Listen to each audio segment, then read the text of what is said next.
Welcome to Math 104, Chapter 2.3, where we talk about systems of linear equations. So we're actually working with only two variables just to kind of follow along with our Chapter 2, but our next video, we're still working with systems of linear equations, but now we're going to step up our game with three variables. So our foundation right now has to be two variables in order to feel solid going into our next chapter. So that being said, let's take a look. So what is a system of linear equations? So it is a set of two or more equations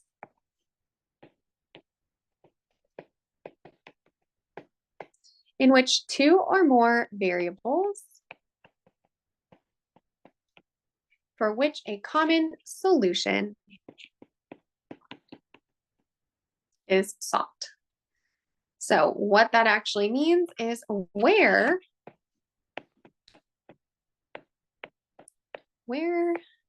do both lines intersect?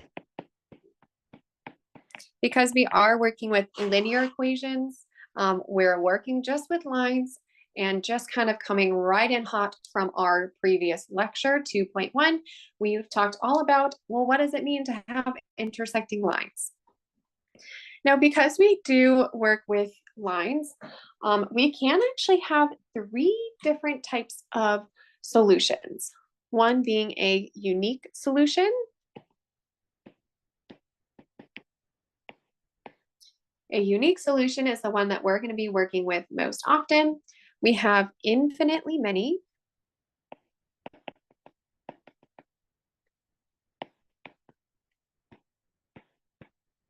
We also have no solution. So with unique being the most often, the most common, we're going to be working with that solution first, and then we'll see examples of what it means to be infinitely many and no solution. So with this, we actually have two different algebraic methods. I don't care which one you choose, you just pick one and get really good at it. You'll notice over here to the left or to the right is a step-by-step. So it kind of walks you through what exactly we're doing. Now, elimination method is what I do most often. I grew up with it. Substitution just wasn't my thing. So elimination method means something has to be eliminated. Something has to cancel. So we're going to have to go from two variables into one variable through eliminating one of our two. So if we're looking at your variables here, and I want to work to get these values to cancel, well, isn't it easier to get a 2 and a 3 to cancel, or perhaps a 4 and an 8 to cancel? I'm hoping you said maybe the 4 and the 8 can be a little bit easier to work with because they have more in common. So elimination method, you do have to be a little strategic. We want to get 4 and 8 to cancel. So how is that possible? Well, I can make the 4 into an 8 really quickly by multiplying it by a 2. So I'm going to multiply not just the 4 because we can't unbalance your equation and just make that 4 into an 8. So instead, we're going to multiply everything, both sides of the equation, by a 2. So a 2 will get this to be an 8x, but does that make it cancel? No. So in order to make it cancel, we have to multiply it by a negative because this 8 is positive and I need this 8 to be negative. Make sure you multiply the same exact thing to the other side. So a negative 2 to the other side. Now I'm going to rewrite everything. So if I have, if I actually am distributing this negative 2 throughout my whole thing, you have negative 8x minus negative 2 times a 3y is negative 6y is equal to a positive 4. So that is our new equation here. We've just transformed it. So now, do these x values eliminate? Yes, they eliminate. We can cancel out these values. Then we can combine your like terms. we have negative 2y minus 6y to be a negative 8y. And on the other side of your equation, we have 16. Then we can go ahead and solve for y. Y is equal to negative 2. So this is one of your solutions. Notice that we have two variables, and right now we have achieved one of them. So we're going to have to backtrack a little bit. We can then pick one or another equation. Actually, we can have three equations. It doesn't matter which one you pick, just pick the one that looks the best for you. My previous class thought this one was a little bit easier to work with. So we are going to substitute that negative 2 into the equation. 4x plus 3y is equal to negative 2, where we know that y is equal to negative 2. And I'm actually going to throw that on top right here. And we're going to substitute that y in. 4x plus 3 times negative 2 is equal to negative 2. And solve as you normally would. Notice that you get a negative 6. Adding 6 to the other side will get you to 4. And x is now equal to 1. This is the second half of your solution. Now, what we created, if we're talking about intersecting lines, what we have found is the point of intersection.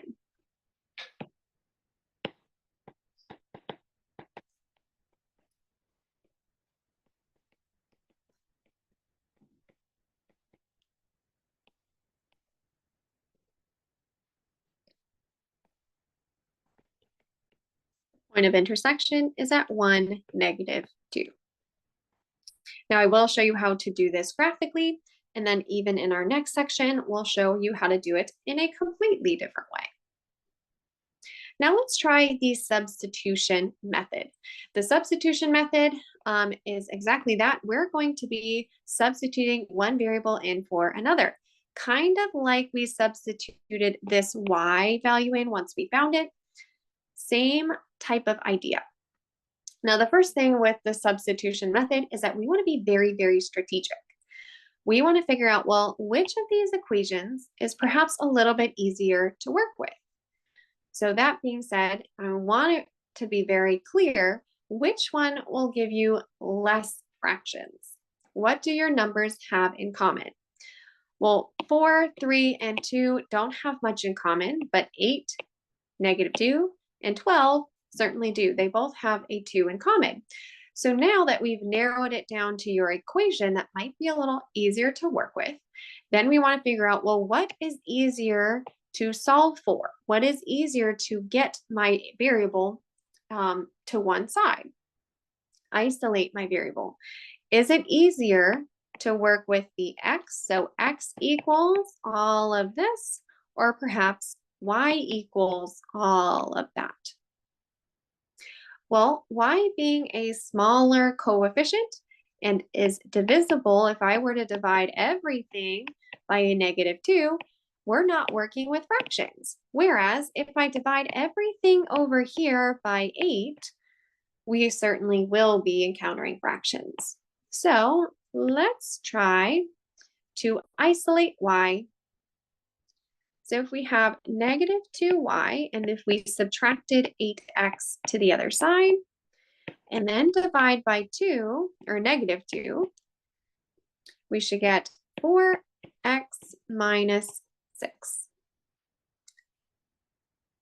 So if that is your y value, then if we have worked with one of your equations, that just means your other equation is now coming into play.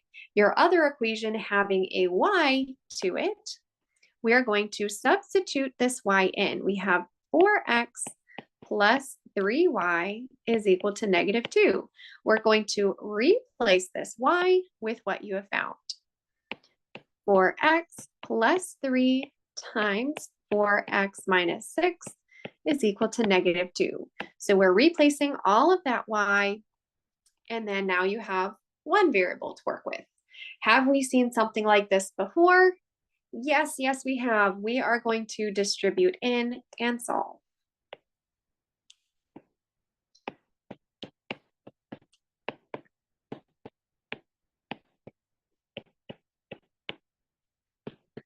Let's combine your like terms.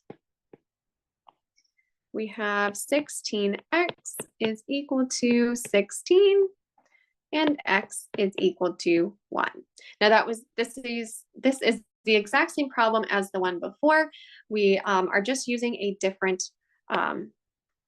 method. So we do know from our last one that that is correct. Now, just like we did from the last one, we're going to go ahead and plug this variable back into one of your equations. Now, you do have 3 equations to work with. You have 2 of the original and 1 of your newly created one. Of these, which one is a little bit easier to work with? Perhaps this one. Notice that it has a y on one side. We have your x on the other. So we can go ahead and substitute that in. Y is equal to 4 times 1 minus 6 because x is now equal to 1 equals 4 minus 6, which is equal to -2. So y is -2. Again, we have seen that from your previous one. Again, whatever algebra method you prefer, please feel free to do one or the other. So pause the video, see if you can get some practice. Right, I am going to perhaps do the substitution method on one of these values.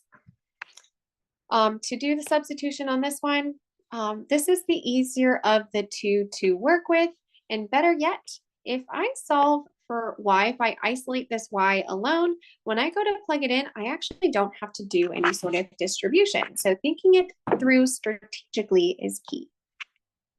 So I'm going to solve for y, so I'm going to subtract x to the other side. And then I'm done with that substitution. I'm going to throw it right in. 5x plus a negative x minus 1 is equal to -13. Now, because it's adding right here, I can go ahead and drop my parentheses because adding is a nice property. We don't have to make any sort of changes. And then I can combine my like terms. For x, and I'm going to add my 1 to the other side, is equal to -12. X is equal to -3. I have one of my 2 solutions. Let's go back and get my remaining. So with x is equal to -3, we have -3 minus 1, which is 3 minus 1 for 2. Y is equal to 2. So we have the point of intersection, -3, 2.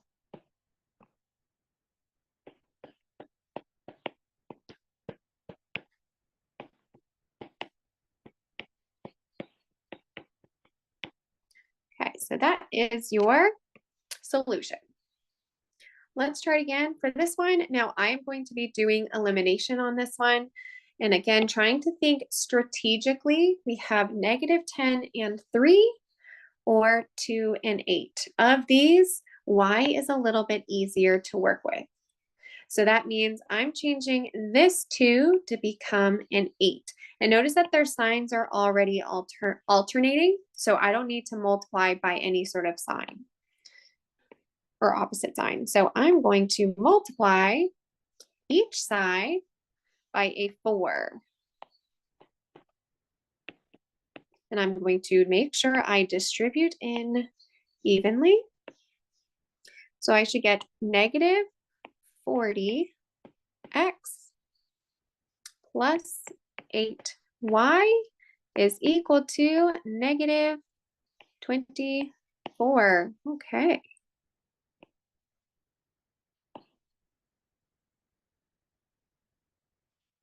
All right, so combining your terms, your y's canceled. That is what we want. So we get negative 37x is equal to 0. So x is equal to 0. Well, that worked out very nicely, because then when we go to sub it back in, I can pick any of my equations just to pop it into. So negative 10 times 0 plus 2y is equal to negative 6. All I've done is I'm just taking this equation here and I'm just plugging it back in. So we get 2y is equal to negative 6 and y is equal to negative 3. So our point of intersection is 0, negative 3.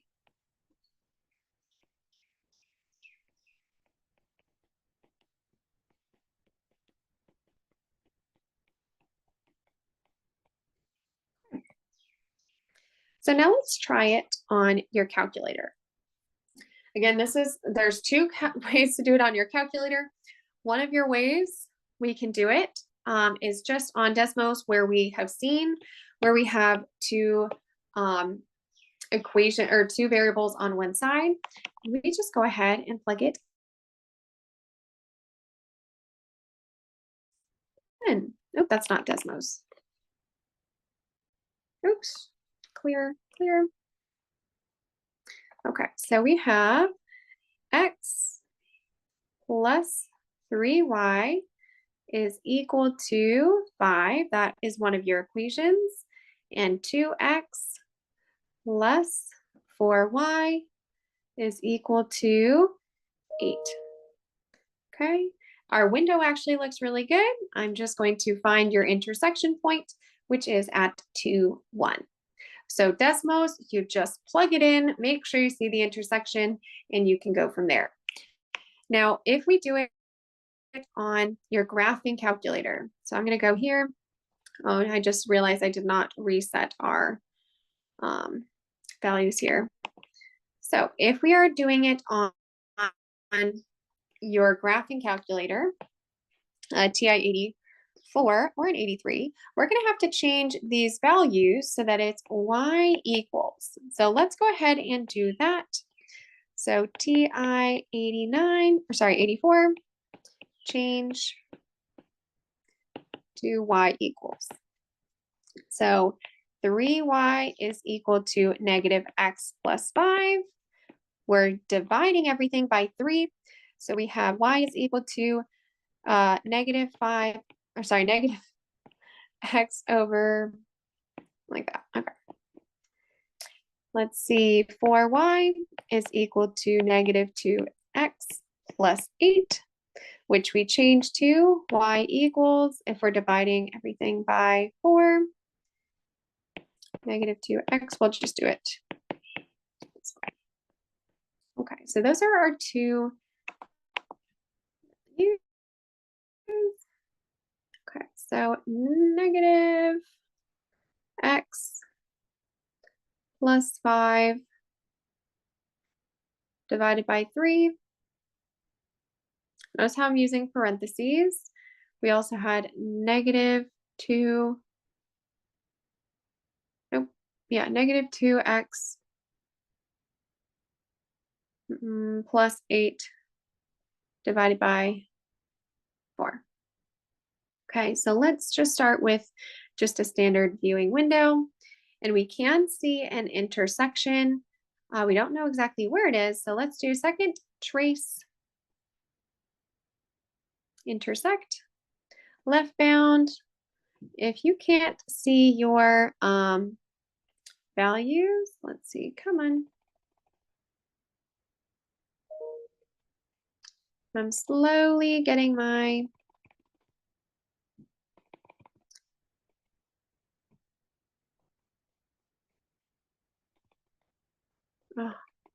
come on. Oh, there we go. Left bound.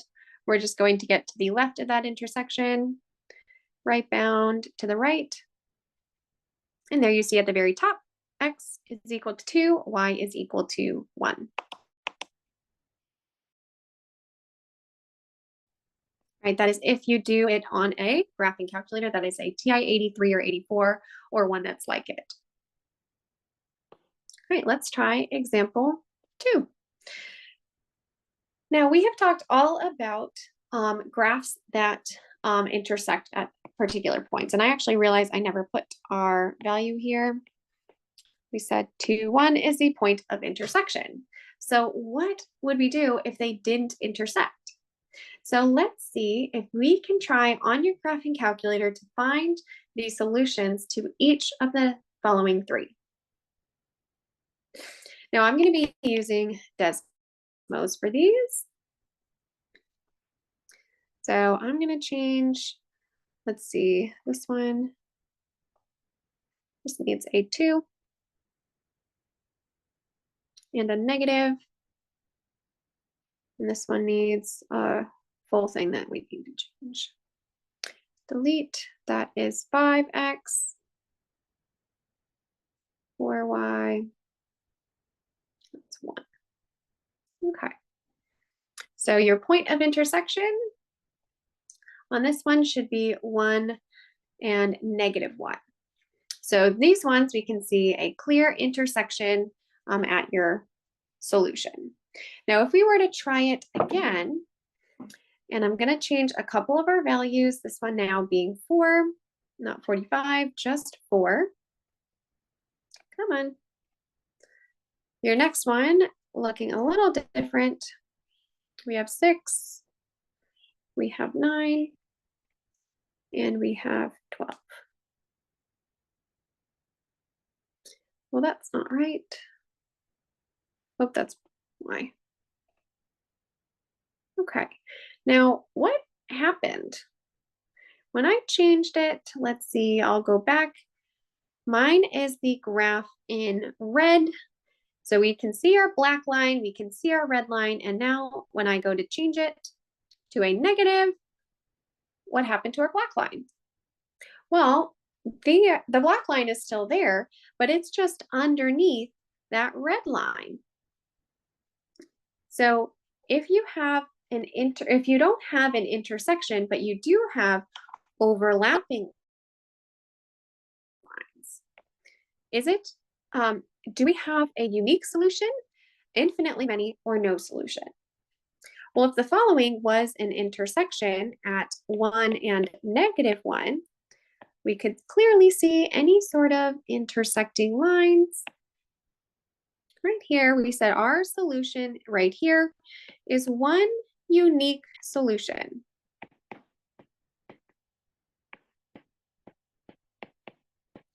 So that one is called a unique solution. And this one, if we have one line on top of another line, where each of these little dots here that you're going to be seeing, if those are all of your solutions, is that going to be called a unique solution? No, instead, this is called an infinitely many solution.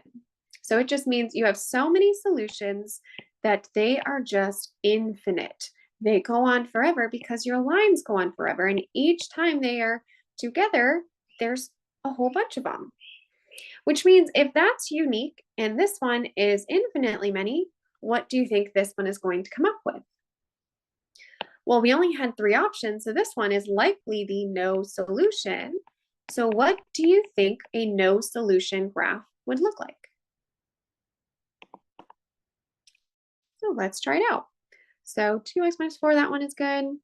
And we're just changing this value to be 36. What do you notice about your graph? It might be hard to tell, so I might zoom out a little bit, but do we see any sort of intersection? No. Do we think they will ever intersect?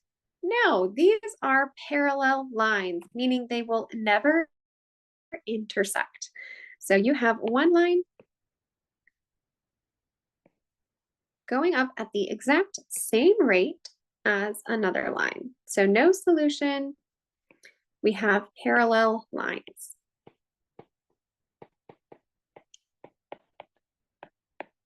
This one we had the same line And the other one, we had intersecting lines.